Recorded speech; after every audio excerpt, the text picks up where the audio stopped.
मेरे प्रिय बच्चों, आप सभी लोगों का हमारे इस प्यारा सा चैनल मैथ स्टडी सेंटर में स्वागत है, वेलकम है।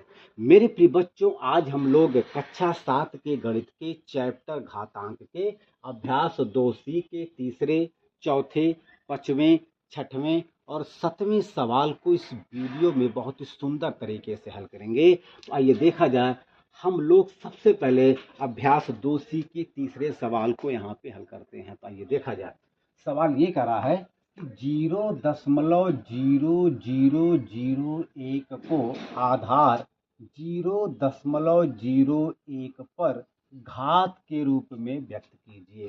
कहने का मतलब बेटा ये हुआ कि हमें इस संख्या को इस आधार पर इसका घात क्या होगा उसी को हमें बताना है, लिखना है। आइए देखा जाए। हम लोग सबसे पहले यहाँ पे लिखेंगे हल, और ये देखते हैं कि इस संख्या में मतलब 0.001 इस संख्या में हम लोग देख सकते हैं कि जो दशमलव लगा है वह 1 अंक, 2 अंक, 3 अंक, 4 अंक के बाद लगा है।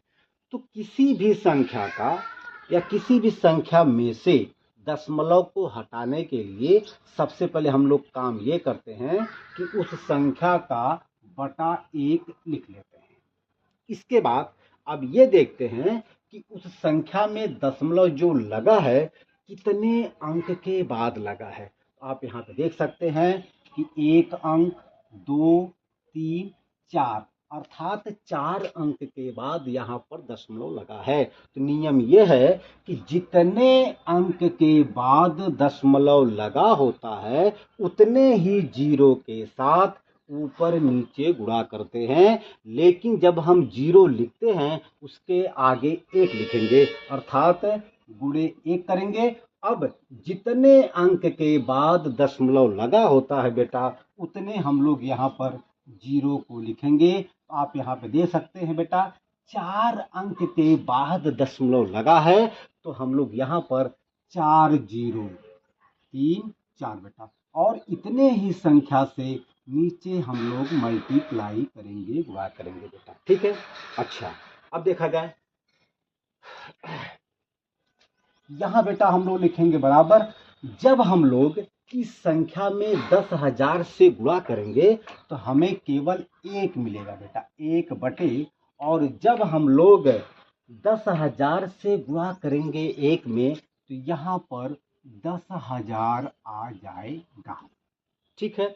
आइए हम लोग थोड़ा इसको देखते हैं कि हमें जो आधार मिला है वह किस रूप में है। तो बेटा जी, अगर हम यहाँ से दशमलव को हटाएं तो आप यहाँ पे देख सकते हैं कि 1 अंक 2 अर्थात 2 अंक के बाद दशमलव लगा है। तो अगर हम यहाँ से भी दशमलव को बेटा हटाएं हम लोग यहाँ पर इसको लिख सकते हैं 0.01 बटे 1, और आप यहाँ पे देख सकते हैं कि 2 अंक के बाद दशमलव लगा है। तो कहने का मतलब 100। क्यों बेटा? क्योंकि 100 में 2 जीरो है तो 100 से ऊपर गुणा और 100 से नीचे गुणा। ठीक है। जब इसको हम लोग हल करेंगे अर्थात जब हम 100 से गुणा करेंगे 0.01 में हमें मिल जाएगा 1, और जब 100 से गुणा करेंगे 1 में तो 100 एकम 100। कहने का मतलब ये हुआ कि अब हम इसको 100 के भाग में बांटेंगे। तो आप यहाँ पे देख सकते हैं हम 10,000 को माने 1 बटा 10,000 को लिख सकते हैं 1 बटा 100 और गुणे 1 बटा 100। बेटा जी, जब हम 100 का मल्टीप्लाई 100 में करेंगे तो हमें मिल जाएगा 10,000। अब अगर हम 1 में 100 से बेटा भाग देंगे तो हमें मिल जाएगा 0.01। कैसे? आप यहाँ पे देख सकते हैं अगर हम 1 में भाग दें बेटा 100 से तो यहाँ पे दशमलव जाएगा, जीरो बढ़ेगा, फिर भी भाग नहीं जाएगा। फिर हम लोग यहाँ पे जीरो को बढ़ाएंगे तो यहाँ पे जीरो बढ़ जाएगा। अब 100 में 100 से भाग चला जाएगा तो 100 एक कम बेटा 100 हो जाएगा। ये कटकोट कटकोट कटकोट, अर्थात जब हम 1 में 100 से भाग देंगे तो मेरे प्रिय बच्चों हमें मिल जाएगा 0.01। ठीक है। और हम लोग यहाँ पे दशमलव के बाद जीरो लिख सकते हैं, गुणे वही बात यहाँ पर भी है। तो जब हम 1 में 100 से भाग देंगे तो हमें मिल जाएगा 0.01। अब आप यहाँ पे देख सकते हैं कि इसका गुणा 2 बार हुआ है, तो अब हम लोग इसे 0.01 की 2 घात लिख सकते हैं। आपको पता होगा कि किसी संख्या का जितनी बार गुणा किया जाता है उस संख्या का उतना घात लग जाता है बेटा जी। यही इसका उत्तर आ गया। अर्थात आप देख सकते हैं कि आधार 0.01 है और इसका घात 2 है, अर्थात संख्या 0.001 को जब हमने आधार 0.01 पर लिखा तो हमें घात मिला 2। यही हमारा उत्तर आ गया बेटा जी। आप इसको अच्छे से नोट कर लीजिए। अब हम जो है चौथा सवाल यहाँ पर हल करेंगे। लिख लीजिए। चलो बेटा, हो गया बेटा, इसको मिटा दें। चलिए देखा जाए। अब चौथा सवाल हम लोग इस वीडियो में बहुत ही शानदार तरीके से, बहुत ही सुंदर तरीके से हल करेंगे बेटा जी। देखा जाए चौथा सवाल हमारा क्या है बेटा। चौथा सवाल ये है, ये कह रहा है कि माइनस 343 बटे 512 को आधार -7/8 पर घात के व्यक्त कीजिए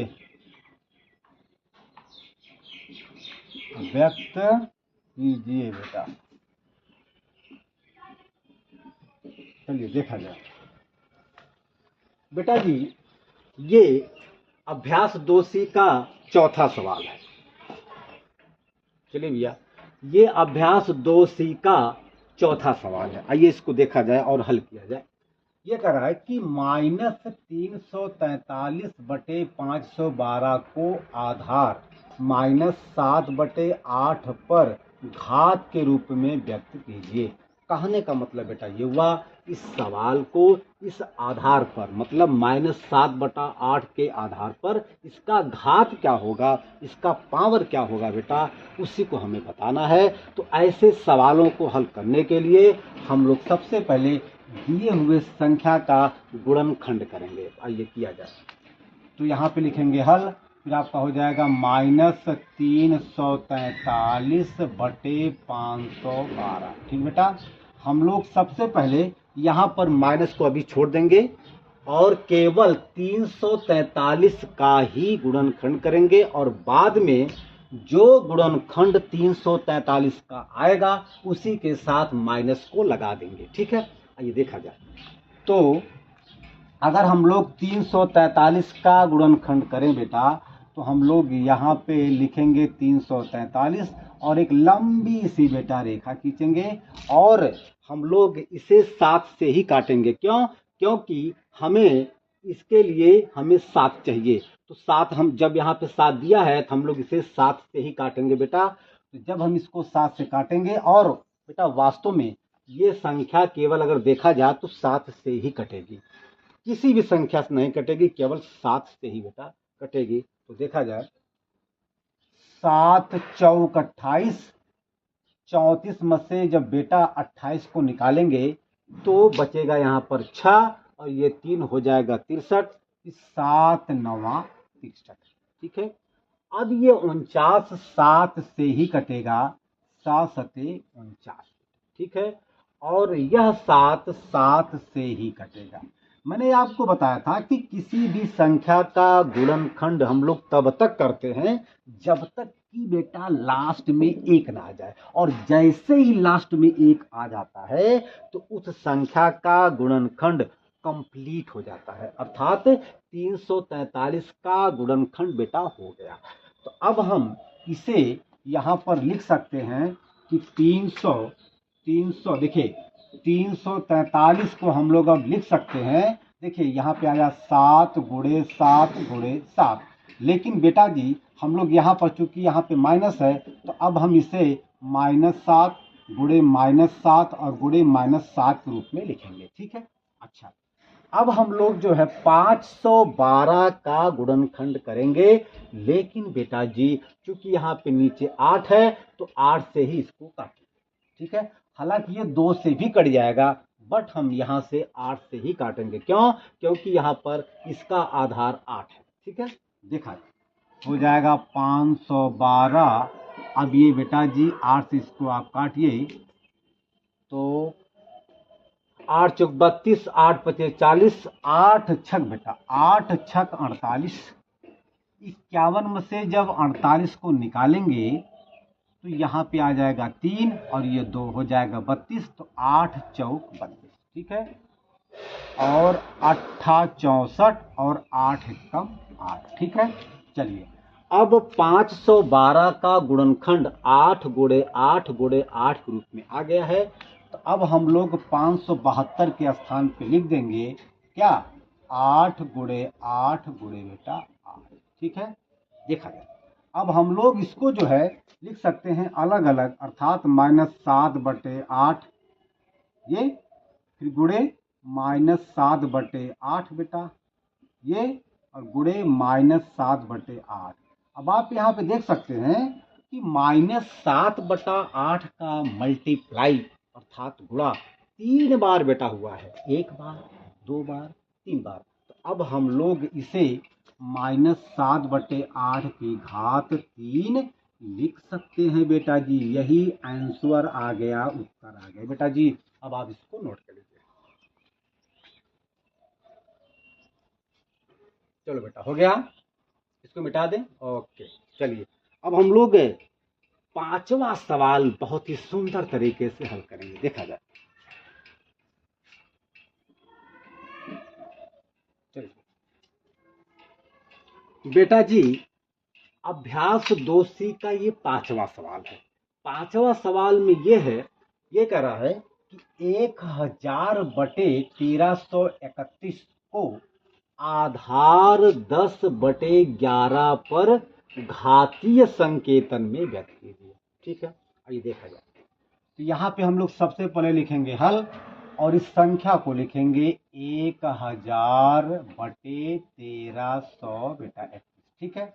चलिए हमने आपको बताया कि किसी भी संख्या को किसी भी आधार पर घात के रूप में लिखने के लिए या किसी भी संख्या को घात के रूप में लिखने के लिए हम लोग उस संख्या का सबसे पहले गुणनखंड करते हैं बेटा, ठीक है।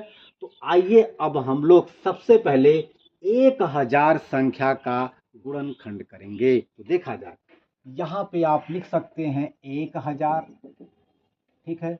बेटा जी हमें 1000 को आधार 10 पर ही घात के रूप में लिखना है, तो अब हम इसे 10 से ही जो है काटेंगे। तो देखा जाए 10 एकम 10, 0 0, फिर 10 से काटेंगे 10 एकम 10 और 0, फिर हम 10 से काटेंगे 10 एकम 10, ठीक है। अर्थात 1000 का गुणनखंड कंप्लीट हो गया बेटा। क्यों? क्योंकि लास्ट में 1 आ गया, ठीक है। चलिए अब हम लोग जो है 1000 को 10 गुणे 10 गुणे 10 के रूप में लिख सकते हैं। तो 10 गुणे 10 बेटा गुणे 10, ठीक है। चलिए अब हम लोग 1331 का गुणनखंड करेंगे और आधार 11 पर। तो अब हम लोग इसे 11 से ही काटेंगे, ठीक है। तो देखा जाए यहाँ पे आपका 1331 है। अब हम इसको काटेंगे 11 से, तो 11 कम 11, 13 में से जब 11 निकल जाएगा तो यहाँ से बचेगा 2 और ये 3 हो जाएगा 23, तो 11 दूना 22 जाएगा। और 23 में से जब 22 को निकालेंगे तो बेटा जी यहाँ बचेगा 1 और ये 1 हो गया 11, तो 11 एकम 11। फिर हम लोग इसे 11 से ही काटेंगे, तो 11 कम 11, जब 12 में से 11 को निकालेंगे तो यहाँ बचेगा 1 और ये 1 हुआ 11, तो 11 कम बेटा 11। अब इस 11 को 11 से ही काटेंगे, 11 कम बेटा 11, ठीक है। लास्ट में 1 आ गया, इसका मतलब ये हुआ कि 1331 का गुणनखंड कंप्लीट हो गया। तो अब हम लोग 1331 के स्थान पर 11 गुणे 11 गुणे 11 बेटा लिख सकते हैं। हो जाएगा 11 × 11 × 11। अब हम लोग इसे 10/11 फिर गुणे 10/11 और गुणे 10/11 के रूप में लिख सकते हैं। तो आप यहाँ पे देख सकते हैं कि 10/11 का गुणा 3 बार बेटा हुआ है, 1 बार, 2 बार, 3 बार। तो इसका घात हम लोग लिख देंगे 3 बेटा जी। यही उत्तर आ गया। तो आप इसको अच्छे से नोट कर लीजिए। अब हम 6वां सवाल इसी वीडियो में हल करेंगे।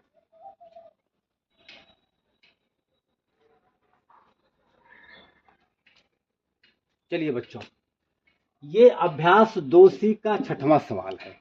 ये कह रहा है कि 1024/1089 को वर्ग रूप में व्यक्त कीजिए। वर्ग रूप में, वर्ग का मतलब घात 2, यहाँ पर वर्ग का मतलब 2, अर्थात हमें इसको वर्ग 2 घात 2 के रूप में लिखना है। तो इसका आधार क्या आएगा उसी को हमें बताना है। घात तो 2 ही आएगा, क्योंकि यहाँ पे ये बता दिया है कि 1024/1089 को वर्ग रूप में व्यक्त कीजिए। मतलब वर्ग का मतलब 2, अर्थात घात 2 इसका हो तो इसका आधार क्या होगा? घात इसका 2 होना चाहिए।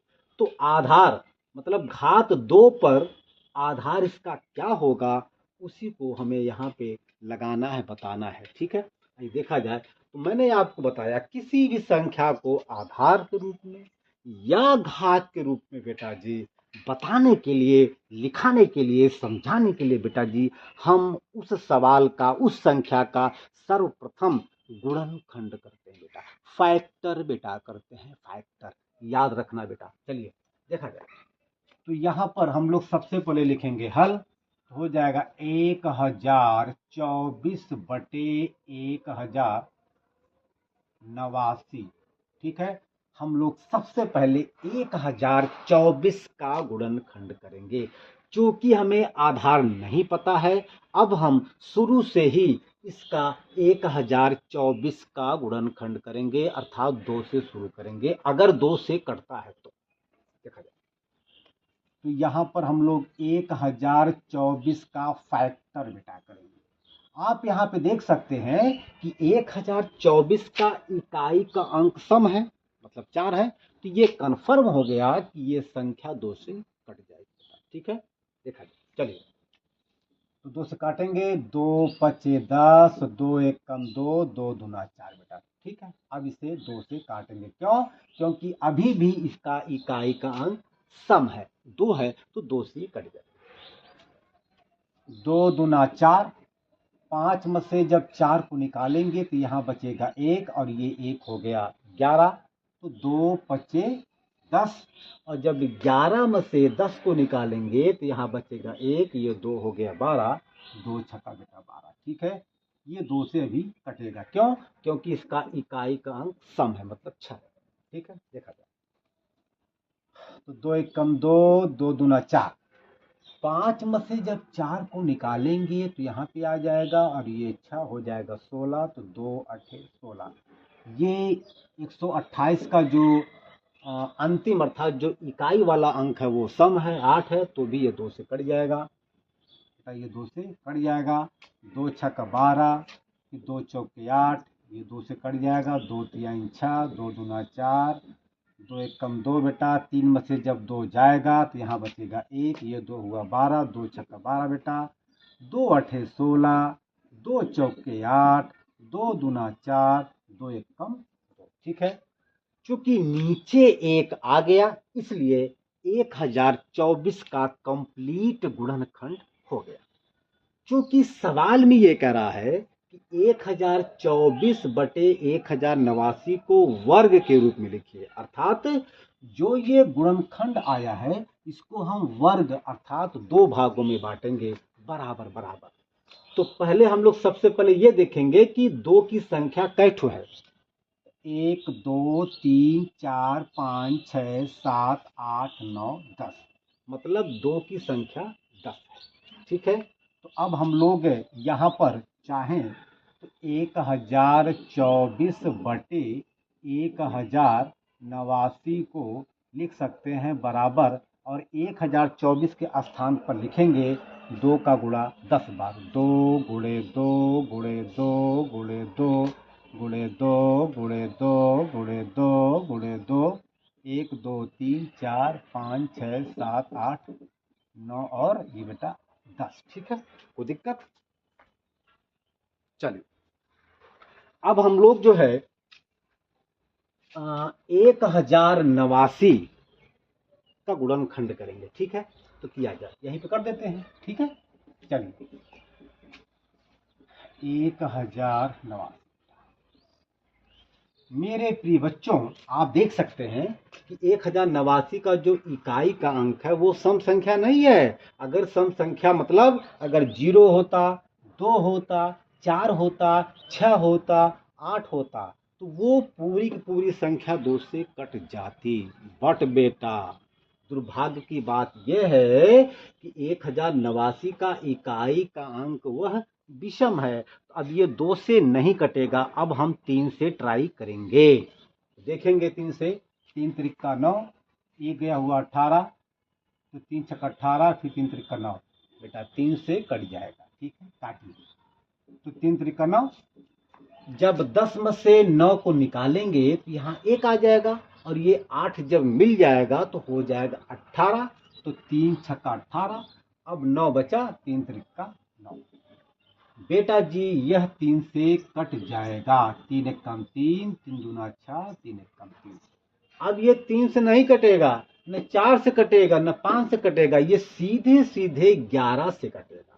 तो काटिए, 11 कम 11, 12 में से जब 11 को निकालेंगे मेरे प्रिय बच्चों, यहाँ पे 1 आ जाएगा, और ये 1 मिल करके हो जाएगा 11, तो फिर 11 कम 11, और ये लास्ट में 11 आया है, तो 11 केवल 11 से ही कटेगा बेटा, 11 कम 11। ठीक है, अब आप देख सकते हैं कि लास्ट में 1 आ गया, ये कन्फर्म हो गया बेटा कि 1089 का गुणनखंड कंप्लीट हो गया। अब देखिए हमें इसे वर्ग के रूप में लिखना है, तो सबसे पहले हम लोग यहाँ पर लिखेंगे 1089 के स्थान पर बेटा क्या लिखेंगे, 3 गुणे 3 गुणे 11 बेटा गुणे 11। ठीक है, तो अब हम चूंकि सवाल में कह रखा है कि 1024 बटे 1089 को वर्ग के रूप में लिखिए। वर्ग का मतलब घात इसका 2 है, वर्ग है, तो आधार इसका क्या होगा हमें उसी को बताना है। तो ये जो बेटा गुणनखंड आए हैं इसको हम लोग बराबर बराबर 2 भागों में बांटेंगे। 2 अर्थात वर्ग है ना, जब 2 है तो 2 भागों में बांटेंगे। तो देखिए 5 5, ये देखिए बेटा, ठीक है, ये 1 भाग ये और 1 भाग बेटा ये, और इसको तो बेटा इसको हम लोग लिखेंगे 11 को लेंगे 3 के साथ, और फिर इस 11 को लेंगे 3 के साथ, तो ऐसे लिखेंगे बेटा। देखिए 3 गुणे 11 गुणे 3 गुणे बेटा 11, ये भी आपको 2 भाग हो गया। ठीक है ना, देखा जाए 2 दूना 4, 4 दूना 8, 8 दूना 16 है, 16 दूनी 32, ये आपका 32 आ जाएगा, और ये भी 32 ही आएगा, मतलब 32 गुणे 32। ठीक है, बटे 11 तिया 33 गुणे 11 तिया बेटा 33, इसको लिख सकते हैं हम लोग 32 बटा 33 गुणे 32 बटा बेटा 33। अब इसको लिख सकते हैं 32 बटा 33 की 2 घात, ये वर्ग का मतलब 2 घात, तो आधार ये आ गया। ठीक है, ये आपका सवाल आ गया, आप इसको अच्छे से नोट कर लीजिए। अब हम जो है 7वां सवाल हल करेंगे। ठीक,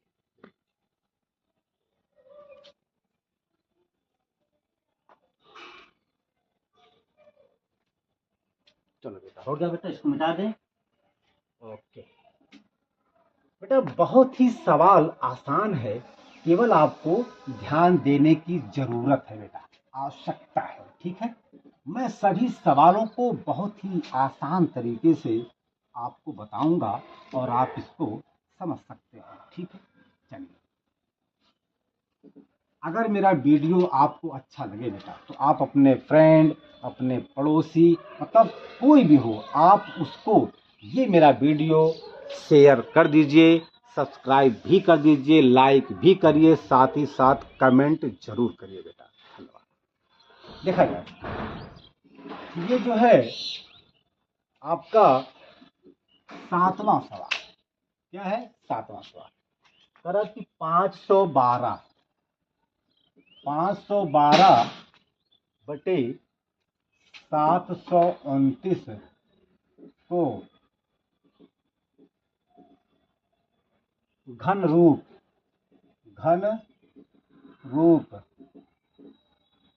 में व्यक्त कीजिए।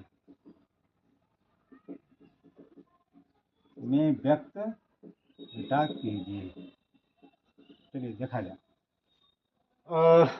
यहाँ पर ये कह रहा है कि 512 बटे 729 को घन रूप में व्यक्त कीजिए, यानी कि घात दे दिया है। घन का मतलब 3, अर्थात इसको घात 3 पर लिखिए, लेकिन उसका आधार क्या होगा, यही हमसे वास्तव में पूछा जा रहा है। ठीक है ना, ये थोड़ा सा सवाल घुमा करके हैं। ये घात तो दे दिए हैं भाई, घन रूप का मतलब 3 घात, तो ये पूछ रहा है कि इसका आधार होगा क्या, यही हमसे बेटा जी सवाल में पूछा जा रहा है। ठीक है बेटा जी, आइए हम लोग सबसे पहले जो है, ठीक है, हम लोग सबसे पहले इस सवाल का अर्थात इस संख्या का गुणनखंड करेंगे। मैंने आपको बताया कि मेरे प्रिय बच्चों, जब किसी संख्या को आधार के रूप में लिखना हो या घात के रूप में लिखना हो, तो सर्वप्रथम सबसे पहले हम लोग दिए हुए संख्या का गुणनखंड करेंगे, तभी हम लोग उसको आधार के रूप में या घात के रूप में लिख सकते हैं बेटा। आइए देखा जाए। तो यहाँ पे 512 बटे 729 है। अब हम लोग यहाँ पर 512 का गुणनखंड करेंगे, तो आप देख सकते हैं 512 का जो इकाई का अंक 2 है, अर्थात सम है, ये संख्या 2 से कट जाएगी। तो आइए 2 से काटा जाए। 2 दूना 4, 5 में से जब 4 निकल जाएगा तो बेटा यहाँ पे बचेगा 1, और ये 1 मिल करके हो जाएगा 11, तो 2 बचे 10, और जब 11 में से 10 को निकालेंगे तो यहाँ बचेगा 1, ये 2 हो गया 12, तो 2 छक्का 12। अब 256 का इकाई का अंक 6 है, अर्थात सम संख्या है, तो यह भी 2 से कट जाएगा। बेटा काटिए, 2 एकम 2, फिर 2 दूना 4, जब 5 में से 4 को निकालेंगे तो यहाँ पे 1 आ जाएगा, और ये 6 हुआ 16, फिर 2 अठे 16 बेटा। अब आप यहाँ पे देख सकते हैं कि 128 का इकाई का अंक 8 है, जो कि सम है, तो भी यह 2 से कट जाएगा। 2 छक्का 12, फिर 2 चौके 8, अब ये 64 है, तो 2 से कट जाएगा। 2 तिहाई 6, 2 दूना 4, फिर 2 एकम 2, 3 में से जब 2 जाएगा यहाँ बचेगा 1, 2 हो गया 12, 2 छक्का 12 बेटा, 2 अठे 16, 2 चौके 8, 2 दूना 4 बेटा, 2 एकम 2। ठीक है, चलिए ठीक है। अब हम जो है, पहले आप इस सवाल के यहाँ पे लिख लीजिए। ठीक है, आपका 512 बटे 729 है। तो अब हम लोग 512 के स्थान पे लिख सकते हैं ये संख्या। देखिए 1 2 3 4 5 6 7 8 9, मतलब 2 जो है 9 बार आया है। 2 गुणे 2 गुणे 2 गुणे 2 गुणे 2 गुणे 2 गुणे 2 गुणे 2 गुणे 2, 1 2 3 4 5 6 7 8 9 बटे करेंगे। अब हम लोग 729 का गुणनखंड करेंगे बेटा जी। आइए यहीं पे किया जाए, 729 का बेटा। ठीक है, किया जाए। ये संख्या आप देख सकते हैं कि 729 का जो इकाई का अंक है वो 9 है, मतलब सम संख्या नहीं है। ये अब 2 से तो नहीं कटेगा, थोड़ा 3 से ट्राई मारते हैं। देखा जाए, 3 दूना 6, 7 में से जब 6 निकलेगा तो यहाँ पे आ जाएगा 1, ये 2 हो गया 12, तो 3 चौक के 12, 3 त्रिक 9, मतलब ये 3 से कट गया। ठीक है, अब यह भी 3 से कट जाएगा, 3 अठे 24, 3 कम 3, 3 दूना 6, 8 में से जब 6 को निकालेंगे यहाँ पे आ जाएगा 2, और ये 1 हो गया 21, 3 7 21 बेटा, 3 9 27, 3 त्रिक 9, 3 1 बेटा। ठीक है ना। तो आप यहाँ पे देख सकते हैं कि 729 के लास्ट में यहाँ पर 1 आ गया, इसका मतलब 729 का गुणनखंड हो गया। ठीक है ना। अब हम लोग 729 के स्थान पे लिख सकते हैं क्या, ये 1 2 3 4 5 6, अर्थात 3 6 बार है, 3 गुणे 3 गुणे 3 गुणे 3 गुणे 3 गुणे बताते हैं। ठीक है ना। चूंकि सवाल में बोला है कि 512 बटे 729 को घन रूप में लिखिए, अर्थात घन का मतलब इसका घात 3 हो, तो अब हम लोग क्या करेंगे कि जो इनका गुणनखंड आया है उस गुणनखंड को 3 भागों में बांटेंगे। ठीक बेटा, 3 भागों में बांट देंगे। तो भैया देखिए ये 3 ये हो गया, फिर बेटा जी ये हो गया, और फिर बेटा जी ये हो गया। ठीक है बेटा, और फिर देखिए ये हो गया 1 भाग 2 भाग 3 भाग। बात समझ में आई।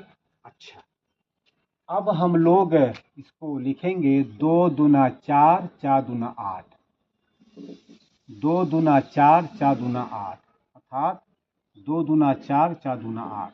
इसी प्रकार 3 त्रिक 9, 3 त्रिक 9, 3 त्रिक 9। ठीक है।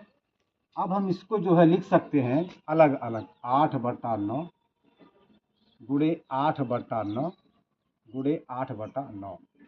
चूंकि आप यहाँ पे देख सकते हैं कि 8 बटा 9 का गुणा 3 बार हुआ है, इसको हम लोग लिख सकते हैं 8 बटा 9 की पावर 3। यही आपका उत्तर आ गया। चूंकि